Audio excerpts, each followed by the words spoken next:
Hey everybody, welcome to Go Bold. I am here with Gary Nolan of the Canadian Coast Guard. Gary is a member of the hovercraft community in the Coast Guard, and so we're going to get a little tour. And first, Gary, thank you so much for joining me. Yeah, well, thanks for having me. Thank you, thanks. So the hovercraft is in your background, and tell me a little bit about yourself, a little bit about how long you've been with the Coast Guard and how you actually found your way into the hovercraft community. Yeah, sounds good. So I was an avid sailor with my family growing up. I had a boat down at Burrard Civic Station there in Vancouver, and I used to always sail by the Kitsilano Coast Guard base. So I was always interested in emergency services, and went in and basically just asked how to get involved in Coast Guard, and they pointed me in the right direction.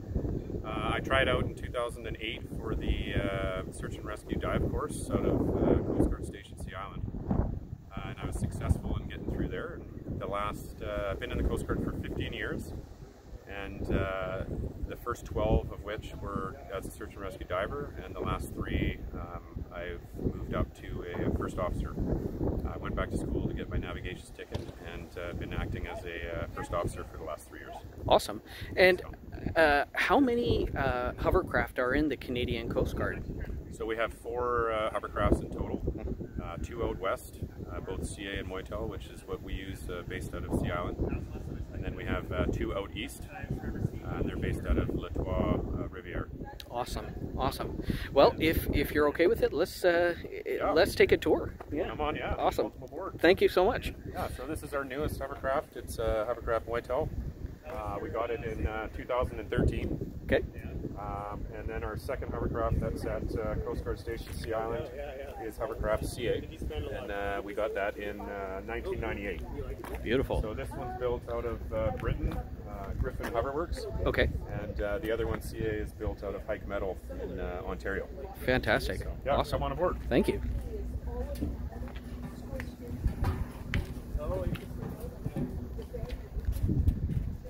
So this is the well deck.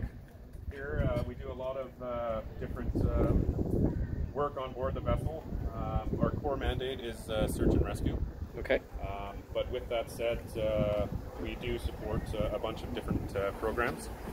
One of which is ACE navigation. So these 3 yellow footpads here, we can actually mount a crane on here. Okay. And we can lift buoys, we can swap out buoys, we can inspect chain, we can swap chain, and we can and swap out anchor blocks as well. So it's kind of like the traffic lights of the sea. So yeah, we do that as well as we support CMP work, so conservation and protection. Okay. We just did an annual project with them in confiscating illegal crab traps. Wow. Out of Boundary Bay. We support Environment Canada. We do a lot of work with UBC Sciences. Okay. Yeah, so on board we have a crew of 2 officers. We have a captain and a first officer. They're interchangeable between driving and navigating. Okay. And then we have a crew of 5 down below. We have an operations specialist, which is a deck dive supervisor. Mm-hmm. And the crew of 5 are all baseline EMR paramedics, as well as occupationally certified divers through the Diver Certification Board of Canada. Wow.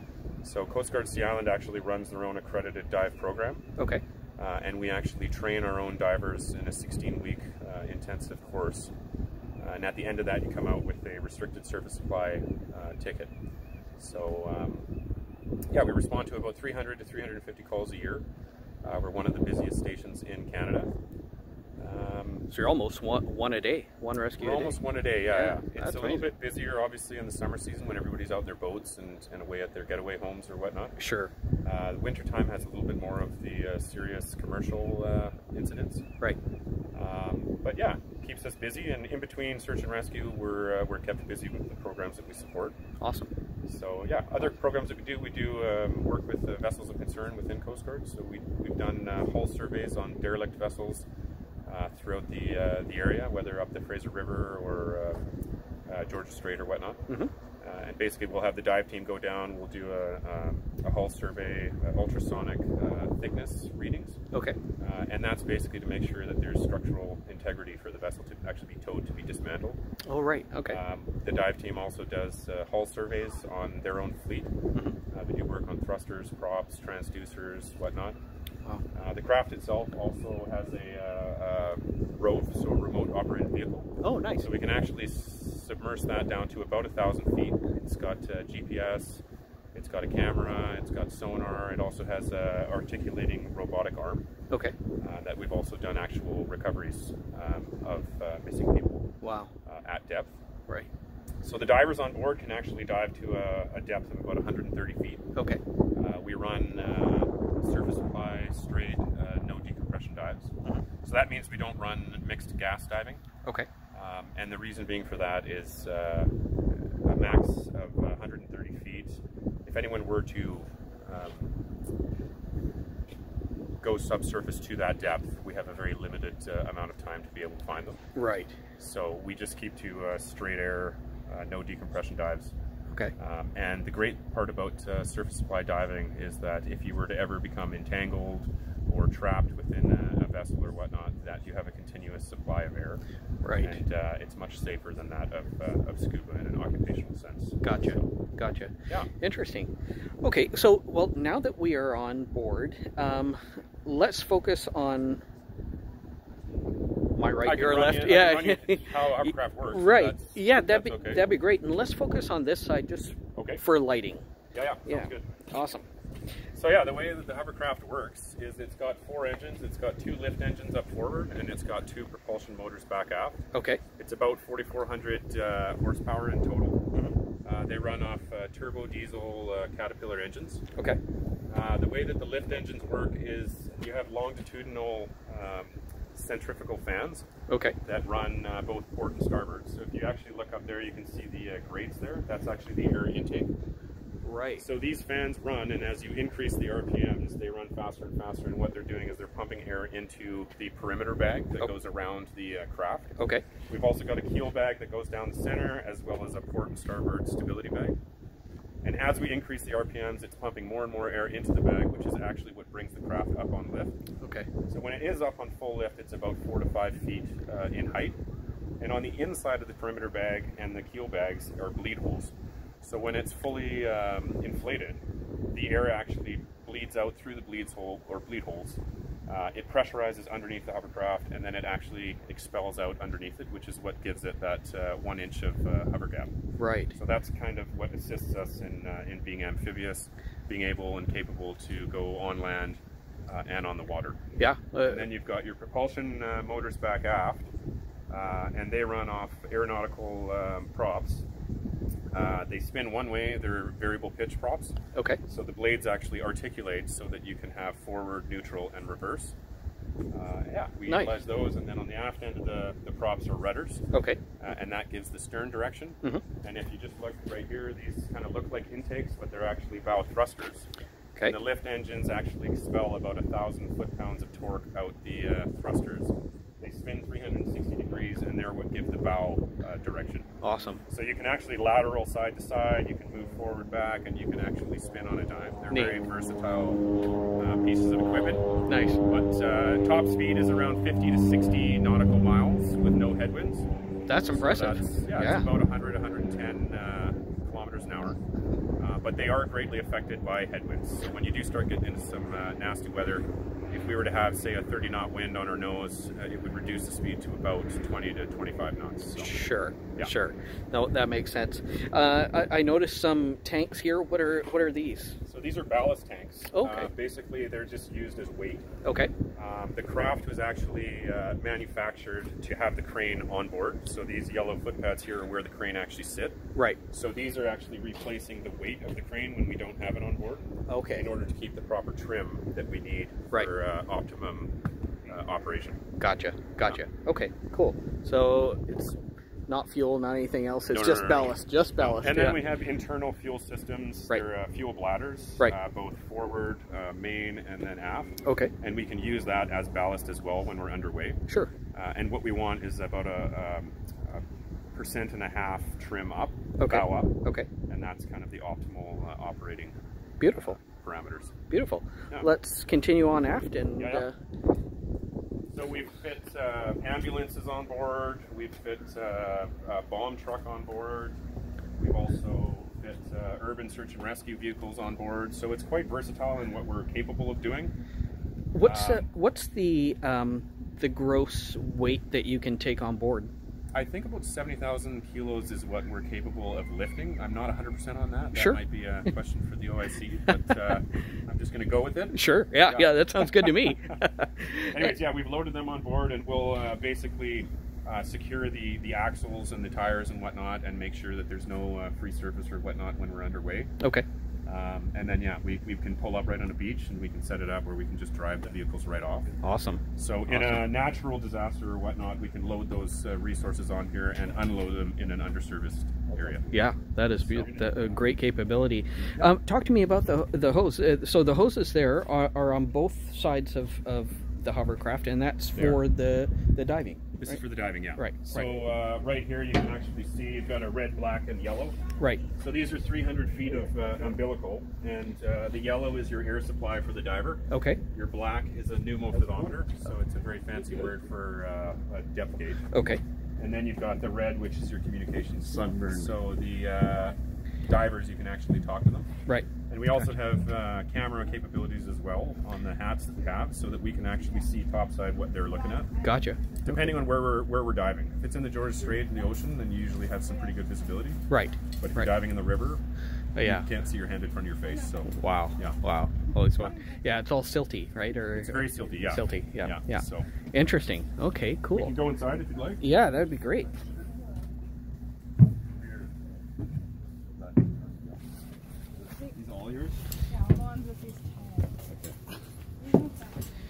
Okay. So yeah, this is the medic bay, where the house works of the craft itself. So we've got a medic bay here for patients. If we have them on board, we respond to everything from medical emergencies to trauma emergencies. Like I said, the whole crew is baseline EMR, so EMR paramedics. Yeah. So the capability, so you don't carry any type of drugs aboard in terms of, like, being able to manage patients, or we do. Yeah. You do. So we okay. carry like naloxone. We carry diabetic treatments, anaphylaxis. Sure. All that kind of stuff. Right. Okay. But we don't do IVs and things that say a PCP or an ALS would do. Gotcha. So gotcha. we work in tandem with BC EHS. Okay. And a lot of the times we will be the first on scene. We will assess the patient, package them, and then we'll transport them to a higher level of care. Awesome. So, yeah. One of the nice things about this area is that there's quite a lot of room here. Like, I mean, it looks roomy. I don't know from an operator's perspective if you kind of feel the same once you're actually doing the job and are into it, but it looks like you've got a decent amount of space to do stuff. We do, yeah. This is the bigger of the two crafts that we have, so it's definitely a lot more roomier than CA. Awesome. But when you get 5 or 7 people down here, it can start to close. The walls close in pretty quick. I'm sure. And this area over here to my right, this is I guess to manage the scuba, or sorry, not the scuba, but the breathing apparatus. So it's a bit of a mess right now, just because we've been doing tours all day. Sure. But, yeah, this is the operations specialist. So Jeremy over there is the operations specialist today. Okay. So he's the deck dive supervisor, and this would kind of be his station where he would oversee diving operations. Right. Okay. So you've got your dive panel here where you can have up to 4 divers. You've got your screen here where you can actually see through the camera. Okay. As to what they're looking at. Okay. And what we're basically doing, or what the sole intention of the panel operator is to manage the air for the divers. Right. So as they're going deeper and deeper, we want to be increasing the pressure so that they have a proper supply of air. Mm-hmm. And basically running their tables, so you have a certain amount of time at certain depths for the divers. So you want to be sure that you're constantly kludging them, making sure that they're at the proper depth that they're at, they're on the proper timeline, and then you want to be sure that if they're at a depth that requires a safety stop, that they decompress at that stop. So that's the overall safety of the dive itself. Right on. Right on. Okay. Let's go on further aft. Yeah. Yeah.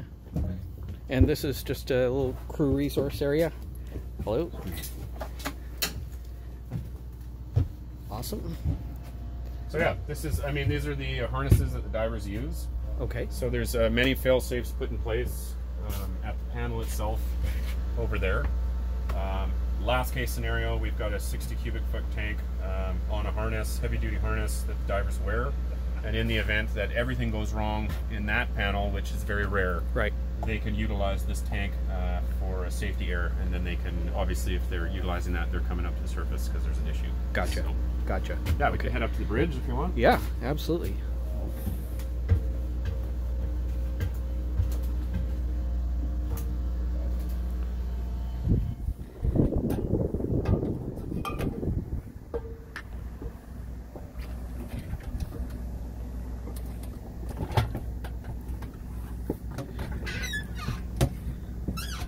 So yeah, this is the bridge. It's definitely not meant for tall people. Yeah, it's short headroom, that's for sure. It's about 4.5 feet tall or whatnot. Wow. But we fit 4 up here. We utilize 2 of the crew. So the pilot sits in this seat. Okay. And as I said, it's the captain and first officer that operate the craft. They're interchangeable. You've got the captain usually sits here and drives. Okay. And then you've got the navigator back aft that's running the radars the radar and the chart plotter. As well as on incidents, they're running the radios as on-scene command. They're giving directives to the various agencies that are responding. Right. Okay. So it's quite a packed job back aft as the navigator for sure. Yeah. You can picture on an incident at night when it's pitch black. The navigator is actually the one that's directing the craft. Okay. So what he'll do is give what's called vectors to the captain. Okay. Or the pilot, and that is, say if I was to say 043, I'm basically steering on this 043 and I'm keeping it at 043. Okay. If there was to be an alteration to port or starboard, I would call out a new heading and then I would move to that heading. So it's kind of like playing a video game at night where you're just following the numbers. Right. Right. And it's actually the navigator back aft that's watching the radar, watching the chart plotter, and making sure that they have an accurate fix Okay. on where they are. Probably one of the most important jobs are these 2 seats here, which is the lookouts. Okay. All right. So you've got lookout, primary lookout and secondary lookout, both just as important. And their job is basically through the gyro binoculars. They can look for debris, opposing traffic, any traffic within the area. They're calling out light characteristics, buoys, beacons, and whatnot. And it's a closed loop communication system up on the bridge, so we all talk amongst each other. Okay. As the lookout's calling these things, the navigator is acknowledging that they've heard it. Okay. And they're going to cross-reference that with what they see on the chart plotter or the radar itself. Right. And that gives them a very good understanding of exactly where their fixed position's at. Gotcha. And everybody on the bridge has, at any time, the power to shut the craft down if it's a safety concern or whatnot. So it doesn't matter what rank or position you are. If you feel that it's unsafe, you can shut everything down and then kind of regain your bearings. Okay. And so, what is it like in terms of the hovercraft maneuvering it and and just kind of so the beautiful thing about it is you can go on land or over the water, and so when I've seen the hovercraft operate, it's all side slip, right? It seems like, or it does, it laterals quite a bit. Yeah. Right, and so I just kind of wonder how long it takes to get used to operating something like this, because it's different from a surface vessel. Counterintuitive from a conventional vessel. Right. Definitely. Right. Yeah. Especially when you're looking on a chart and you're running over a shoal or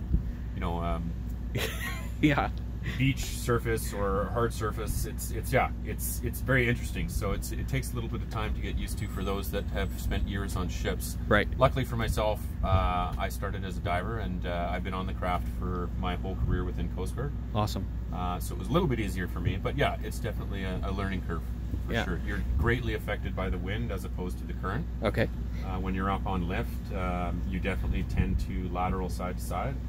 But one way that we can correct that is we can actually take it off lift and drop down into displacement mode.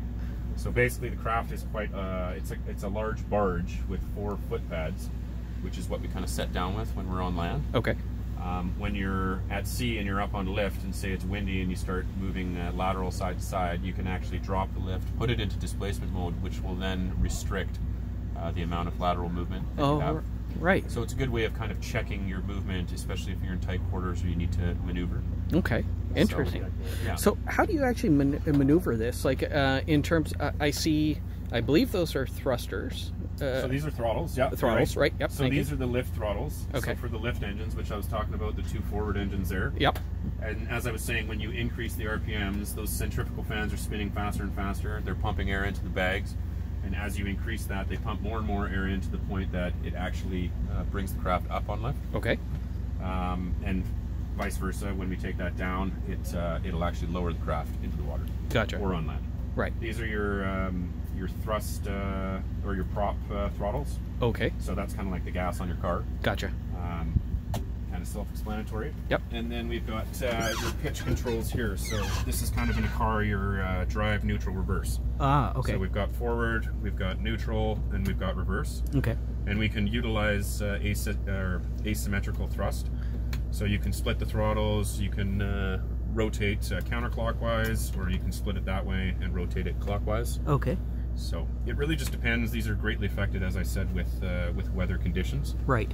So the craft will pretty much do exactly what you tell it to do. Okay. But you have to take into consideration the weather conditions, the currents, and all that kind of stuff. Right. Right. Interesting. Okay. So, if you don't mind, I'd love for you to describe to me a particular rescue that stands out, where the hovercraft really came into its own. Something in your career that is a highlight, I guess. Well, there's been quite a few. So, I would take a recent one. Actually, we had a dive call up in Portal Cove for a missing diver. Okay. We were actually responding to a capsized kayak just off Anvil Island on the east side. That managed to work itself out with an auxiliary unit. And just as we were coming about to return to base, we actually got a distress call for a missing diver. Okay. So the hovercraft was great to be able to utilize because we had to get quite close into shore in shallow waters. Mm-hmm. And we had got on scene. We had done a witness interview with the buddy diver, got them on board. We also got an auxiliary unit to drop a marker on the last known position, or LKP. Okay. And then we had the divers all ready to go before we even arrived on scene. And I think the response time from when the distress call came in to when we actually had the diver deployed was around 9 to 11 minutes. Wow. So it was quite a fast response. Yeah. And based on the auxiliary marking that position accurately, as well as getting the witness on board, we managed to locate the diver and recover her.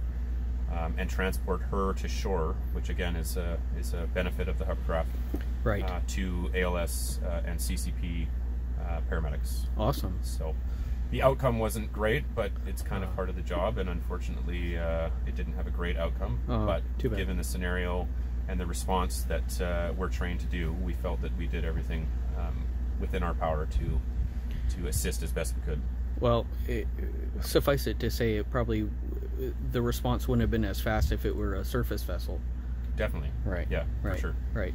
Yeah. Interesting. I also noticed before we came inside that there's that you have an optical sensor, and I'm guessing it's a infrared sensor as well aboard. Exactly. Yeah. So it's an infrared FLIR. Yeah. So we utilize that for night searches, and basically if we have a target in the water, it'll actually, it has a thermal imaging, so it can pick up a heat source, and it greatly assists us in persons in the water searches. And where is that, who operates that sensor? So that'll be the crew down below. Okay. That's the screen that you saw on that mess table there. Kind of looks like a TV screen, but it's not. Yes, right. I assure you. Right. Yeah, and during night searches, we've got enough going up top here with lookouts, responsibilities, navigator, and piloting. Right. That the crew utilizes the screen down below with the FLIR. Awesome. And that's forward-looking infrared. Right. Right. And I also noticed that there's and it stands to reason for night rescues, but there's a number of spotlights on this. There is, yeah. So we have a bunch of night suns on board the craft, and they're imperative to our safe operation.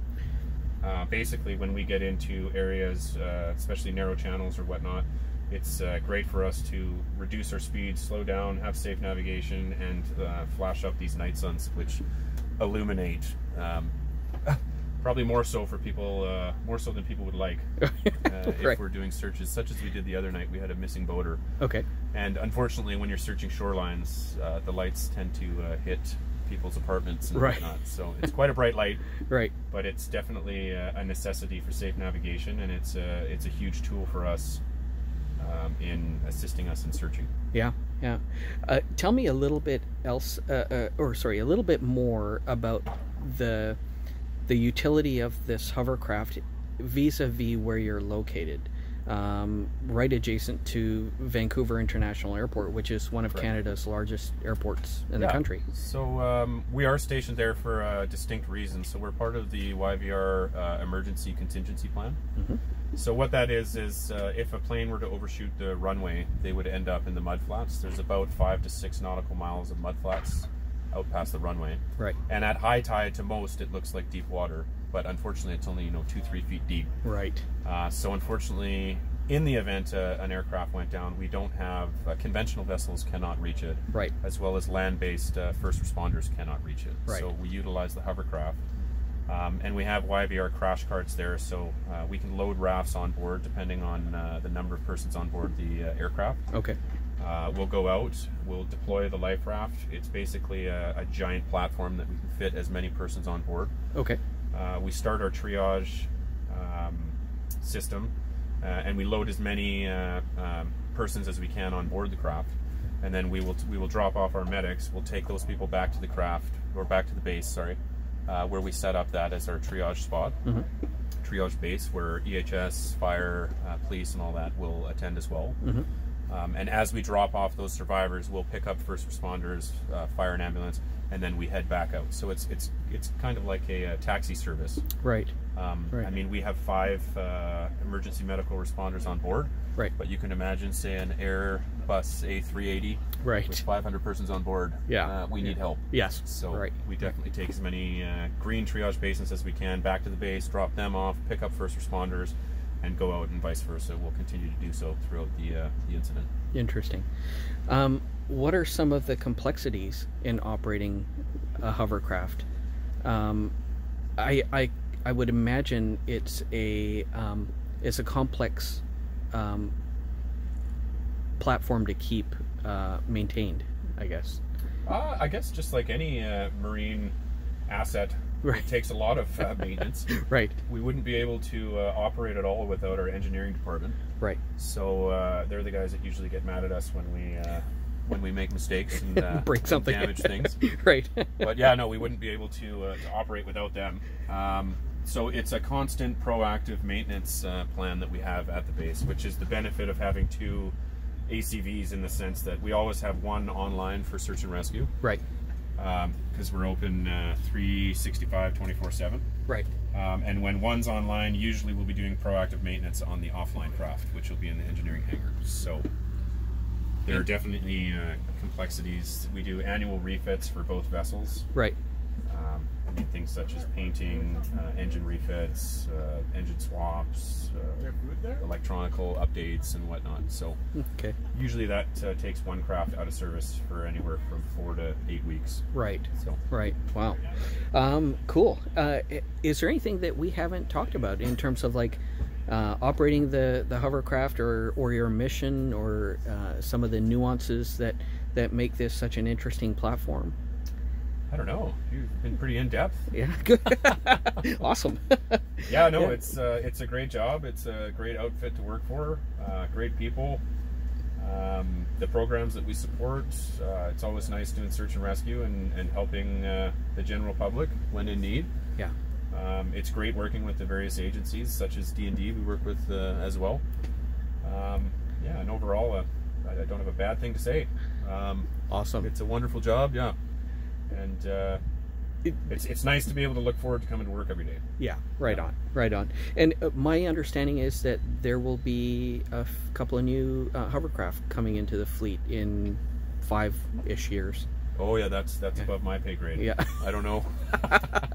Awesome. Well, hopefully it'll I suspect it'll offer the same capability, because you need that for the airport area. Like, we do. Yeah. And you know what? Out east they utilize them for ice breaking as well. Yeah. Fantastic. In St. Lawrence River. No kidding. So yeah.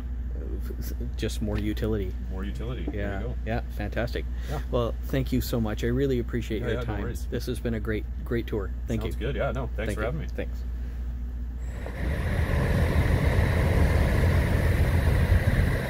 Thank you.